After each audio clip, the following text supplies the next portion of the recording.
Bonjour, je me présente Charles Giguère.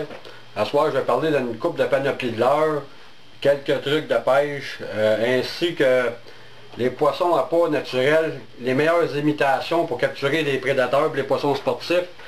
Je vais vous montrer aussi une revue qui est très utile pour la pêche, pour quelqu'un qui veut identifier ces espèces d'eau douce, autrement dit ceux qui commencent, puis même ceux qui vont déjà à la pêche, souvent veulent savoir quelle sorte de proie que le doré a mangé. Des fois, on a de la misère à identifier les types de poissons dans l'estomac du poisson parce qu'ils sont presque tous digérés au complet. Je suggère une très belle revue qui s'appelle Les poissons d'eau douce du Québec. Cette revue ici, qui est en couleur, qui est plastifiée, qui a été faite par une équipe de plongeurs. Je peux vous dire que c'est très très bon comme livre. Ça donne pas la biologie du poisson, tout ça, ça donne les noms, les espèces en mots latins. Mais pour identifier des types de poissons, exemple, je vais vous montrer un petit exemple. Je parlais justement des dors-perches cette semaine. Dans mon montage de mots, je vais vous montrer un dors-perche. Je vais essayer de le rapprocher parce que, regardez ici, c'est pas évident pour jusqu'à mon doigt ici, c'est le fameux dors-perche. Je vais vous montrer le type de leurre que ça imite. Le type de leurre qu'on peut prendre pour pêcher le doré. Le doré, la chigasse va se nourrir de ça. Le fameux Rapala par chaude, que le monde utilise depuis plusieurs années, c'est le classique. Mais ce type de poisson-là, ils mettent une petite perche chaude, mais plus un dors-perche, parce que le poisson est profilé, il est très fin, très petit. Une grosse perche chaude, exemple, une perche chaude un peu plus adulte, exemple, ça serait plus cette forme ici. C'est plus trapu comme poisson, allongé et trapu un peu. Et ce modèle-là aussi que Live Target font, regardez, Finima, parce que ça, je veux parler de ça aussi, les leurres Finima, c'est très très très bon. Le poisson souvent est méfiant. Je vais prendre, moi autrement dit, des leurres, prendre un petit papier sablé ou une laine d'acier, le passer sur le lustré du leurre. Je vais vous montrer, les compagnies en font plusieurs leurres, même couleur mauve. Regardez, j'ai Usuri ici, là. Juste ici, là, regardez, là, vous voyez qu'il est mauve. Mais ça, c'est très très bon à la chicane dorée. Des fois, le poisson est très méfiant. Il est moins réceptif des leurres très illustrés. Juste l'user un peu, des fois, on a des vieux leurres dans notre coffre. Puis ils sont très très efficaces parce qu'ils sont utilisés, ont été attaqués souvent, la couleur, il n'y a plus de lustré dessus. Comme je vous dis, les imitations de dors-perche, comme je vous ai montré dans la petite revue, regardez ça ici, Berkeley font ce qu'ils appellent toujours une perche chaude, mais si on regarde logiquement, ça a l'air plus d'un dors-perche que d'une perche chaude, avec sa forme, son corps allongé. Vous avez plusieurs compagnies, même Rapala en fond, regardez, qui sont des glaces Méno, regardez, c'est translucide. C'est que ce modèle-là, ici, quand vous allez à la pêche avec, si vous pêchez dans un environnement qui est plus sombre, vu qu'il est translucide, il va devenir plus sombre. Si vous allez dans un eau plus clair, il va réfléchir plus de clarté. Ce leurre-là, autrement dit, on pourrait dire qu'il est commun, qui est un peu caméléon dans les environnements aquatiques. Et vous avez le fameux X-Rap qui est très efficace ici aussi, qui émite le dors-perche. Moi, à ma connaissance, à moi, je trouve que ça a l'air plus un dors-perche. Vous avez aussi les ménés à museau noir. Vous savez que c'est un méné que le monde connaisse beaucoup, ce qu'on appelle le Black Nose Days dans le streamer. C'est le Rapala commun, le or et noir, qui est très efficace. Vous allez à la pêche avec un type de Rapala comme ça ici, ou ça ici, puis vous pouvez faire vos pêches autant que n'importe quelle leurre. Jamais délaisser les types de leurres comme ça ici. Les vieux leurres sont très efficaces. Le poisson n'a jamais été à l'école pour savoir le nouveau puis le vieux. Il y a d'autres imitations que Usuri font, aussi font des imitations très originales. L'imitation petit crapet soleil ou crapet harlequin qui ressemble aussi. Avec une petite lèvre en avant qu'on appelle en anglais shallow. Ça veut dire qu'il ne va pas profond. Ça c'est très bon pour la chicane petite bouche et le doré. Les compagnies font des très beaux leurres. Aussi, je vais vous montrer un autre petit poisson à l'intérieur du volume. C'est très intéressant ce volume-là. Le fameux Gasparo que j'ai fait le streamer. Je vais le mettre ici à côté de mon doigt, ici le Gasparo. Ce poisson-là ici, les poissons dans le fleuve l'automne, en mangent beaucoup quand ils montent le fleuve. Je vais vous montrer quel type de leurre vous pouvez utiliser pour l'imiter. Le Chandrap Suspending, c'est ici, regardez là, sa couleur, là, sa forme avec le point noir, c'est très très bon justement pour le doré. Plusieurs espèces qui se nourrissent du Gasparo. Vous avez le Sissi Shad, qui ressemble, vous pouvez prendre avec un dos bleu, j'ai pris un dos noir, là. Puis ils ont toutes des baies à l'intérieur. La tonalité des leurres, très important pour les poissons méfiants. Vous avez des tonalités plus aiguës, des décibels plus aigus, des décibels plus sourds. Ça aussi, le tin fin de cette couleur-là peut aider à pêcher, imiter le Gasparo. Et vous avez ça ici, l'autre tin fin, un peu avec le dos vers d'out, qui peut être très bon. Et aussi, vous avez les leurres bruiteurs qui peut être très bon aussi. Regardez, ils ont des baies à l'intérieur. Mais tous les bruits, c'est très bon. Il y a des côtés négatifs, positifs des leurres, comme justement Rapala a inventé la selle avec une chambre horizontale dans le corps. Écoutez bien le bruit.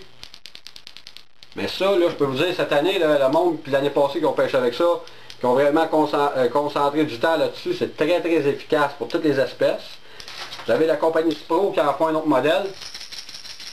Toutes des tonalités très importantes.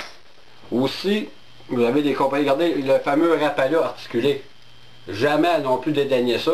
Souvent, les leurres articulés de certaines compagnies, quand ils cassent en deux comme ça ici, souvent la queue va claquer sur le corps en avant, ça va faire un bruit. Nous autres, on ne l'entend pas dans l'eau.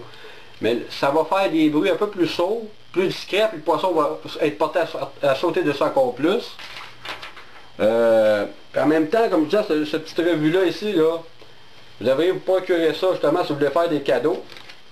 Il y a toutes les espèces qu'on capture dans le Saint-Laurent, lac Saint-Pierre, lac Saint-Louis, lac Saint-François, tous les poissons d'eau douce dans la région de Montréal, les sortes de poissons en pas. Vous pouvez identifier les sortes de poissons aussi là-dedans. Moi, j'en ai un de Scott et Crossman depuis plusieurs années, qui a une très grosse bible. Exemple, si vous voulez pêcher, exemple, avec un petit poisson, le ventre rouge du Nord, là, je l'ai pas développé un, j'en avais un ventre rouge du Nord, c'est très bon pour le chigan. Puis vous êtes capable d'identifier toutes les sortes de poissons, les cyprinidés, exemple, là, je vais la montrer assez vite. C'est très très bon, ce petit bouquin-là. Puis aussi, je vais vous montrer un autre livre. Si vous voulez savoir comment que ça va creux, c'est là. Il y a un livre ici qui s'appelle de Précision Trolling Bib. Ce livre-là, c'est très efficace pour quelqu'un qui veut savoir quand il fait de la pêche à la traîne, à longue distance ou courte distance, les profondeurs que le leurre peut aller. Exemple, on a le Cotton Cordell, Willy Diver, ici en haut. Ça vous dit, quand vous lancez, exemple, vous voulez lancer le plus loin, vous faites de la pêche à la traîne, 200 pieds de distance, ils vont vous dire votre leurre va plonger, exemple, à 18 pieds exactement, en ligne de 200 pieds à l'arrière. C'est que ça, c'est un type de livre-là, c'est un livre qui est très très efficace pour savoir les connaissances, puis savoir les leurres, quelle profondeur ils peuvent aller quand vous déroulez de la corde à 200 pieds, à 50 pieds, ça va vous dire exactement comment est-ce que le leurre va aller à telle profondeur. Ça, ce livre-là ici, très beau bouquin. Ça, là, c'est des livres qu'on a toujours besoin. Là, ce soir, je vais vous montrer une technique, ceux qui aiment pêcher le brochet, mais souvent ils se font couper leur monofilament, le fluorocarbone ne résiste pas. Là, j'utilise ce qu'on appelle un flapping shad de Gambler, parce que c'est mon leurre préféré pour le brochet, leurre soupe, qui est rose bubblegum. Je vais vous montrer avec quoi je vais l'attacher. Un hameçon à gap large, en anglais il appelle wide gap, avec un pic d'ancrage, je vais mettre sur le bout du poisson en caoutchouc. Vous le rentrez à l'intérieur, puis faire attention pour ne pas vous blesser le bout du doigt. Vous avez, autrement dit, une cavité pour cacher l'hameçon, une cavité à l'intérieur. Vous venez prendre votre hameçon, vous la pliez juste un peu à côté. Regardez, vous venez la cacher ici. Vous la reculez un peu et vous rentrez la pointe dans le caoutchouc un peu, juste pour que devienne anti-herbe. Regardez. Là, vous ne voulez pas vous faire couper justement vos monofilaments. Là, je prends une petite chandelle, je vais vous montrer un petit truc. Je vais aller vous demander qu'est-ce que je vais faire avec la chandelle. Je vais vous montrer un petit truc. Vous prenez un bout de fil d'acier de 25 à 30 livres vitesse, environ 12 à 15 pouces, comme ça ici. Vous venez relier votre fil d'acier au bout de votre hameçon. Vous torsadez votre fil très serré, c'est un fil d'acier recouvert de plastique de nylon. Vous le chauffez au-dessus du feu un peu, pas trop collé. Vous le chauffez là, je ne sais pas si vous voyez la caméra, mais je vais vous le montrer. De poche, votre fil avec la chandelle, vous l'avez passé au-dessous, ça a fusionné le fil ensemble. Vous coupez l'excédent. Vous passez encore le feu juste au bout pour faire une belle finition. Regardez, ça fait une très belle finition. Aucun accrochage, regardez, aucun accrochage avec mes doigts. Regardez, ça n'accroche pas. Vous venez prendre le bout à l'autre bout, vous venez le torsader aussi. Vous venez le torsader le plus serré possible.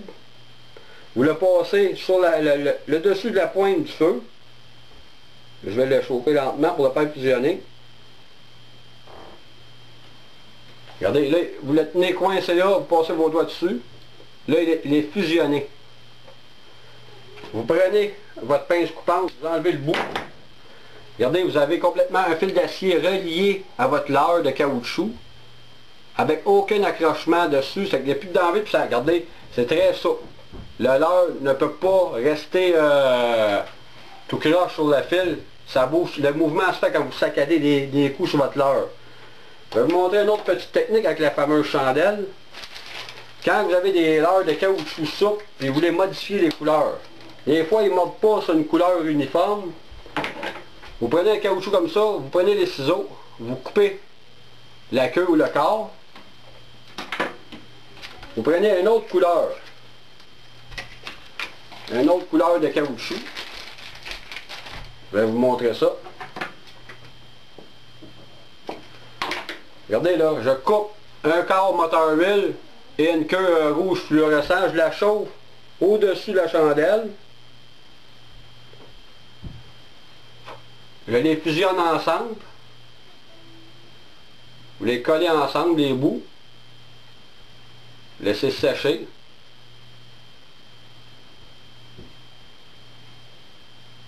Vous laissez sécher.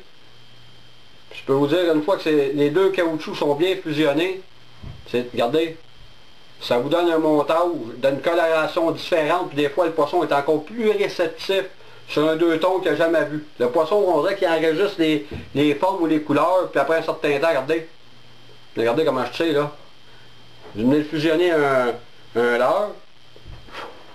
C'est que c'était ma technique ce soir et mon petit truc de pêche. Fait que je vous remercie beaucoup.